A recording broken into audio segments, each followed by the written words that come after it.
All right, climate change. Current state, yes, it's changing. That's the answer to that question. What to do?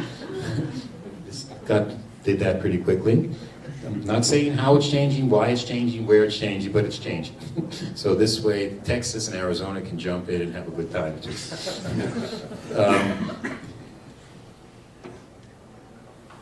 To deal with this changing climate, mitigation and adaptation, something you've all heard of before. It is changing, it's here. Thing is, we have to reduce the rate of change and adapt to the inevitable change. The lifetime of CO2 in the atmosphere is very, very long, hundreds of years. So we can't stop climate change, but we can slow the rate, and we can also mitigate it, adapt to it. We also took the tack, and this is what I would suggest to many of you, of linking climate change to air quality, which is linked to health. So if you get stuck on climate change and people turn off, they don't want to hear the word, forget it, don't mention it. Just the same things you do to reduce and mitigate climate change you would do for energy efficiency, for economic development, and for air quality improvements.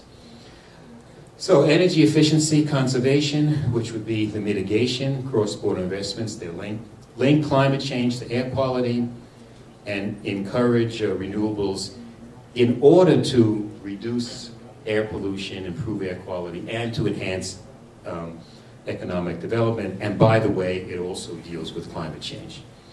The notion of a unified energy shed management. This came up, which I haven't heard before. We have an air shed management. It's related to the Binational Energy Commission. Why not have an energy shed management, which is what people in utility call regional energy planning, but the region never includes anything across the border. So this would be an energy shed management, which, if done properly, would help to mitigate and improve air quality. And then we decided we have to say something about carbon trade, even though Paul can't mention it and others can't mention it. And in 20 years, we thought maybe there'll be a different climate, no pun intended.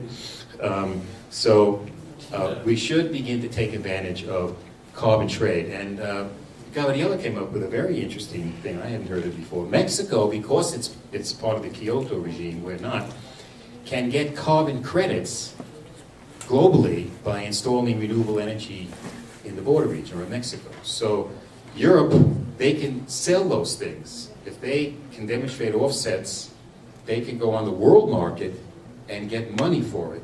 Well, we're left out of that picture. We can't do that. So that's something that Mexico can do, and if we can join it, if there becomes a North American carbon trading regime, then there's incentives in all three countries to put plants in that reduce carbon, even though there might not be some local economic reason directly, there's a broader economic reason. So that's another incentive for having carbon trade.